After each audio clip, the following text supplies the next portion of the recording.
35 중반의 나이, 이름은 김서영이었다.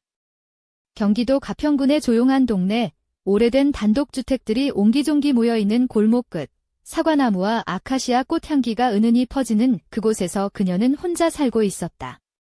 벽지에는 시간이 묻어나는 벽돌과 페인트가 벗겨진 나무 창틀, 아침이면 창문을 열고 진한 원두커피를 내리며 바람에 나부끼는 빨래를 바라보는 평화로운 일상이었다. 남편이 젊은 필라테스 강사와 함께 집을 떠난 지 벌써 6년이 지났다.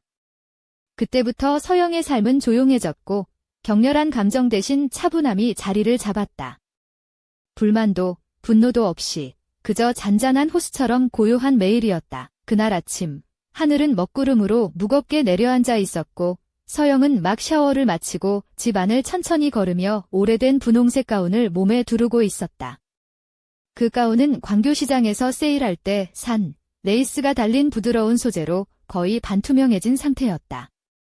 머리카락은 아직 젖어 있었고 차가운 주방 타일을 맨발로 밟으며 커피를 한 모금 마셨다. 그때 문 밖에서 똑똑똑 3번의 조심스러운 노크 소리가 들렸다. 서영은 찡그리고 창문 옆 좁은 유리창으로 밖을 내다보았다. 문 앞에는 키 크고 마른 젊은 남자가 서 있었다. 짧은 머리에 다부진 체격, 어디선가 본 듯한 얼굴이었다. 안녕하세요, 김서영 씨. 멋쩍게 웃으며 그가 말했다. 죄송한데 문이 밖에서 잠겼어요. 열쇠가 안에 있는데. 부모님은 저희 시골집에 가 계시고요. 그는 바로 옆집에 이사온 새 가족의 아들이었다. 부모님은 강원도 평창 출신이라고 했다. 들어오세요. 단, 너무 오래 머무르진 마요. 서영이 웃으며 말했다. 그는 소년 같은 웃음을 터뜨리며 집 안으로 들어왔다. 주방에서 그녀는 깨진 모서리가 있는 낡은 머그잔에 커피를 따라주었다. 건축학과에 다니고 있어요. 서울대학교에서. 그가 말했다. 하지만 여름엔 부모님 집에서 지내죠. 여기선 조용하니까 도면 그리기 좋아요.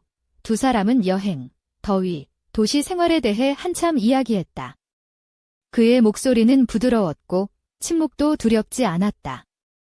어느 순간 오래된 주방 타이머가 똑딱거리며 시간을 재고 있을 때 그가 조심스레 말했다. 김서영 씨, 정말 아름다우세요. 서영은 순간 중심을 잃은 듯했다. 그 말에 술렁거림도 농담도 장난도 없었다. 그냥 숨결처럼 자연스럽게 진실하게 전해진 말이었다. 고마워요. 그녀가 수줍게 미소 지었다. 넌 너무 점잖아. 아니에요. 저는 이모도 아니고 누군가의 엄마로 보지 않고 처음으로 한 사람으로 봤어요. 그의 손가락이 떨렸다. 그녀도 조심스레 그의 손에 자신의 손을 올렸다. 순간적이고 어색한 접촉이었지만 그는 손을 뺏지 않았다. 이게 뭔지 모르겠어요. 하지만 무섭진 않아요. 그가 고개를 끄덕였다.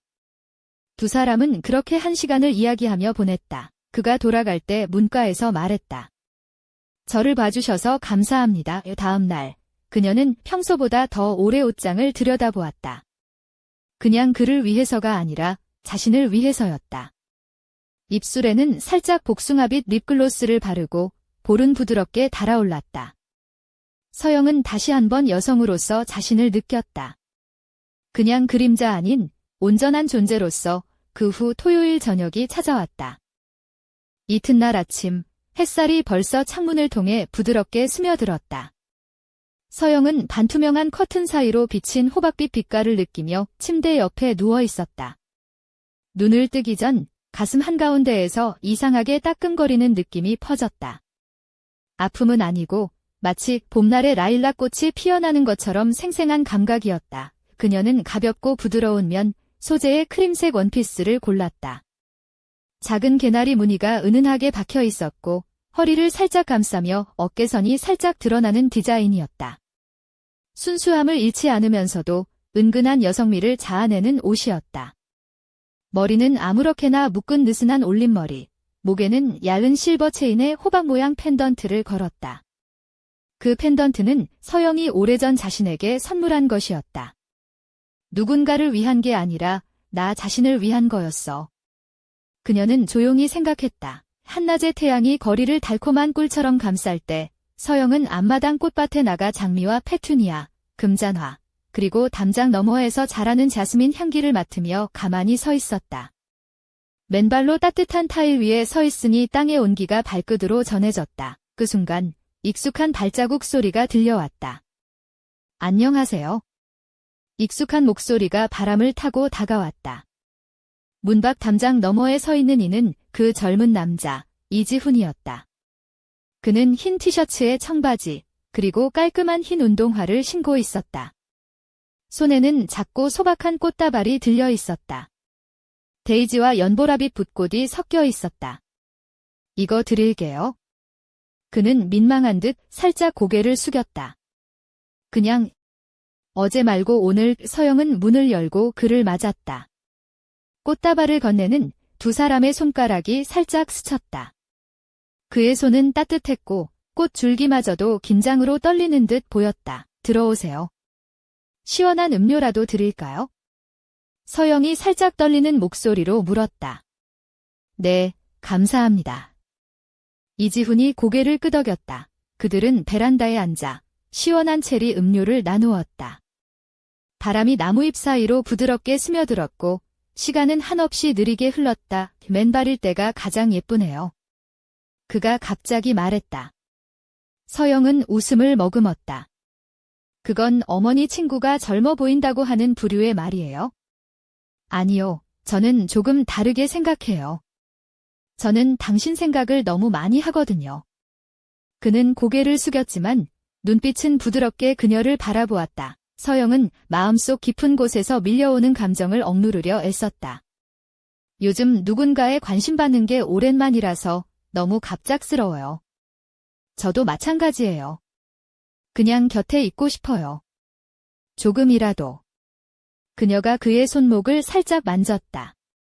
그는 움직이지 않고 조심스레 앉아 있었다. 조금 천천히 해요. 위험하잖아요. 저는 천천히 가고 있어요. 저는 살고 있어요. 서영은 떨리는 무릎을 숨기려 일어섰다. 너무 가까워서 숨이 막힐 것 같아요.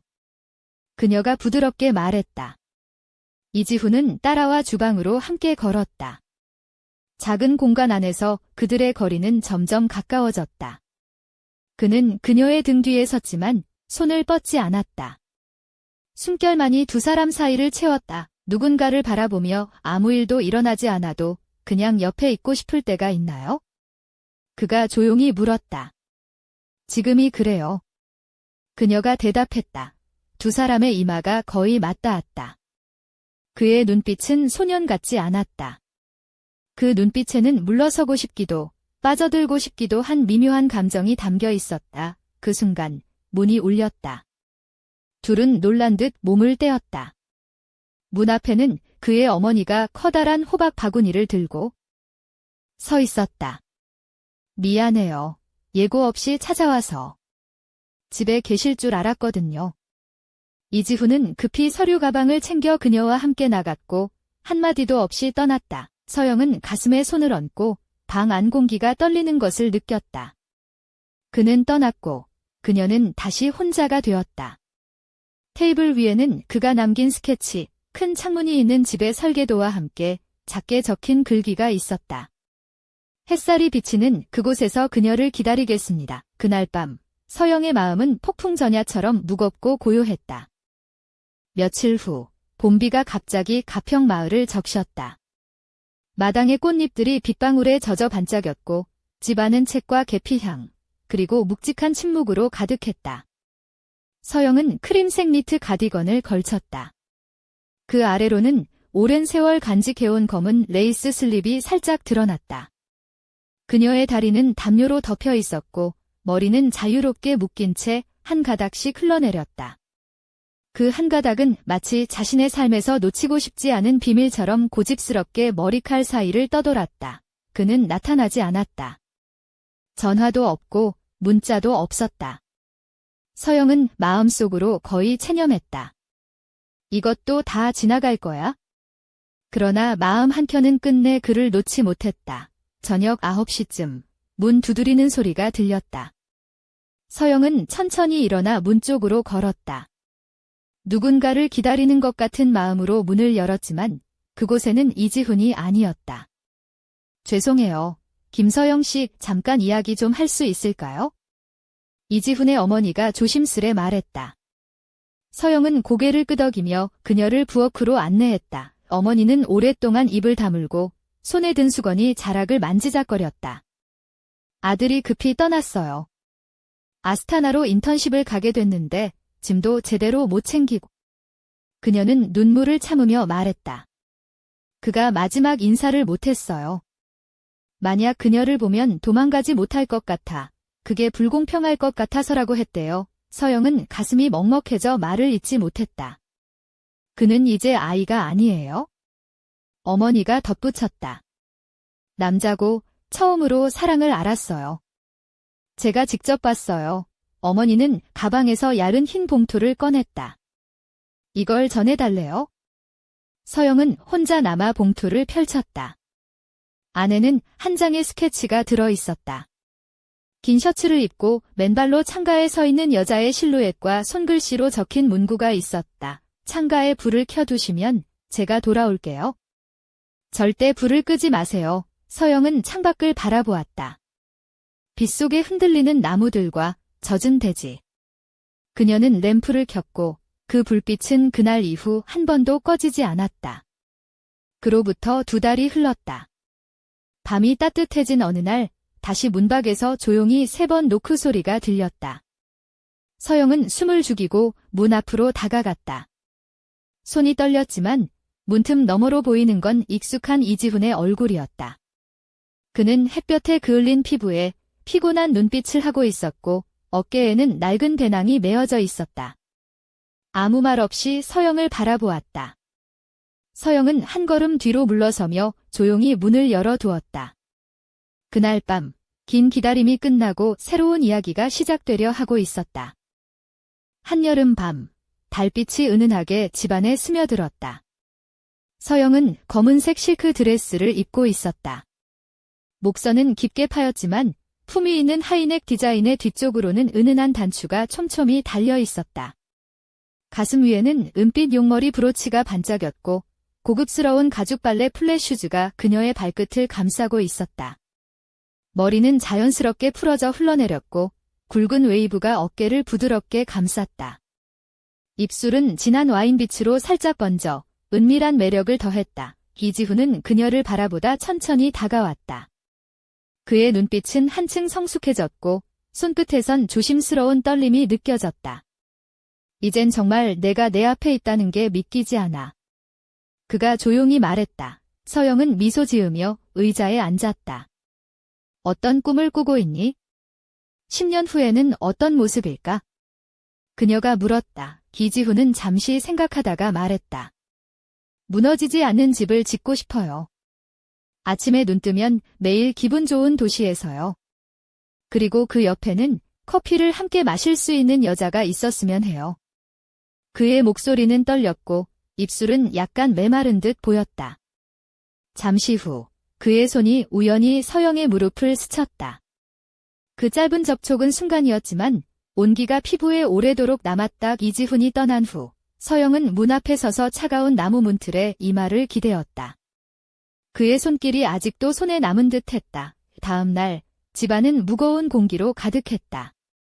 멀리서 개 짖는 소리와 바람에 흔들리는 빨랫줄 소리만이 고요함을 깨웠다. 서영은 고인이 된 아버지의 낡은 서랍장을 정리하기로 마음먹었다. 서랍 속에는 오래된 향수병, 휴양지 엽서, 그리고 벨벳 상자 여러 개가 있었다. 그 중에는 진한 남색 실크 블라우스가 있었다. 스탠드 컬러의 레이스가 장식된 소매단, 촉감은 차가웠지만 입으면 몸속 깊은 곳에서 불꽃이 피어나는 듯했다. 10년 만에 입어보는구나. 서영은 혼잣말을 하며 블라우스를 몸에 가져다 댔다. 그녀는 단정한 진한 스커트와 검은 가죽 플랫 슈즈를 매치했다. 머리는 풀어서 바람에 흩날리게 했다.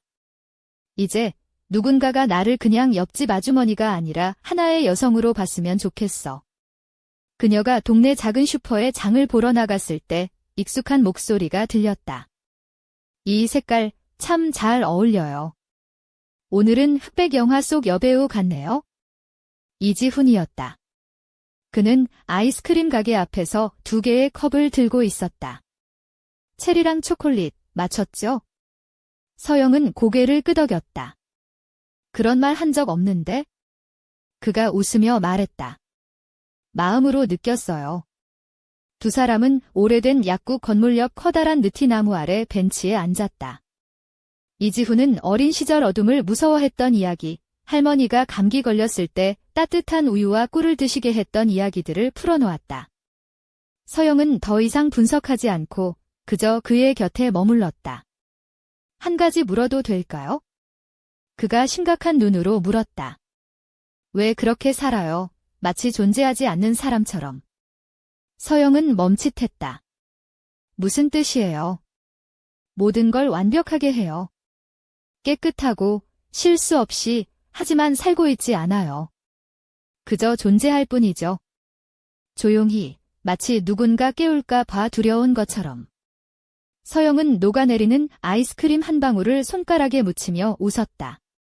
내 나이 2배인 이웃에게 강연하는 거예요? 나는 진짜를 보고 싶어요. 말없이도 존재하는 당신을. 그녀는 일어섰고 그도 일어났다. 그 순간 둘 사이에는 말로 표현할 수 없는 무언가가 흐르고 있었다. 서영은 거울 앞에 섰다. 단추들이 하나씩 천천히 풀려 내려갔다. 벗는 게 아니야, 해방되는 거야. 그녀는 속으로 다짐했다. 그날 밤 창밖의 나무들이 마치 벤치에 앉은 여자들처럼 속삭였다. 그녀는 그의 눈빛, 말투, 그리고 살짝 닿을 뻔한 손길을 떠올리며 깨달았다. 더 이상 외롭지 않다는 것을. 문득 전화가 울렸다. 이지훈이었다. 스케치를 그렸어요. 집이에요. 보고 싶으시면 오세요. 오븐에 파이도 구웠어요. 차 한잔 하실래요? 서영은 미소 지으며 대답했다. 기꺼이 갈게요. 그녀는 하이넥 드레스를 입고 문을 열었다. 운명 같은 밤이 그렇게 다시 시작되려 하고 있었다. 한여름 밤의 공기는 무더웠지만 서영은 맨발로 집 안을 조심스레 걸었다. 가죽 빨래 플랫 슈즈는 거실 한쪽에 가지런히 놓여 있었고 그녀는 그날의 긴장과 설렘을 감추려 애쓰며 천천히 발끝으로 움직였다. 이지훈은 손에 든 서류 폴더와 저렴한 화이트 와인 한 병을 들고 들어왔다. 그의 시선은 집 안 곳곳을 천천히 훑으며 머물렀다. 진짜 건축가 같네요. 서영이 살짝 웃으며 말했다. 아니에요. 이야기꾼일 뿐이죠. 선과 창문으로 말하는? 그가 답했다. 이지훈은 조심스레 그녀의 등받이 의자 뒤로 다가가 손등으로 스치는 듯 가볍게 지나갔다. 그 순간 공기가 흔들리고 서영의 목덜미에서부터 등까지 소름이 돋았다. 괜찮을까요? 그가 낮게 물었다. 서두르지 마요. 위험하니까. 그녀가 속삭였다. 천천히 할게요. 난 지금 살아있어요. 서영은 떨리는 무릎을 숨기려 부엌 쪽으로 걸어갔다. 이지훈은 조용히 그 뒤를 따랐다. 작은 부엌 안, 공간이 갑자기 좁아진 듯 숨막혔다. 서영이 오븐에서 갓 구운 파이를 꺼내 탁자 위에 놓자 이지훈은 그녀 바로 뒤에 섰다. 손도 대지 못한 채 그의 숨결만이 닿았다. 누군가를 바라볼 때 아무 일도 일어나지 않아도 그냥 곁에 있고 싶었던 적 있나요? 그가 낮게 물었다. 지금이 그래요. 그녀가 대답했다. 두 사람의 이마가 거의 맞닿았다. 그의 눈빛은 더 이상 소년 같지 않았다. 그 안에는 물러서고 싶기도 빠져들고 싶기도 한 감정이 뒤섞여 있었다. 바로 그 순간 문이 울렸다. 둘은 놀란 듯 서로에게서 몸을 떼었다. 문 앞에는 이지훈의 어머니가 커다란 호박 바구니를 들고 있었다. 갑작스러워서 죄송해요. 집에 계실 줄 알았거든요. 이지훈은 서류 가방을 재빨리 챙겨 그녀와 함께 떠났다. 한마디 인사도 없이 서영은 가슴에 손을 얹고 방 안 공기가 떨리는 것을 느꼈다. 그는 떠났고 그녀는 다시 혼자가 되었다. 테이블 위에는 그가 남긴 스케치가 펼쳐져 있었다. 크고 우아한 창문이 달린 집의 전면도, 그리고 손글씨로 적힌 문구, 햇살이 비치는 그곳에서 그녀를 기다리겠습니다. 그날 밤, 창밖에서 바람이 나무 잎을 흔들며 마치 여인들의 속삭임처럼 들려왔다. 서영은 오래도록 그 창가에 서서 빗속을 응시했다. 그리고 마음속 깊은 곳에서 다짐했다. 이제 나는 혼자가 아니야.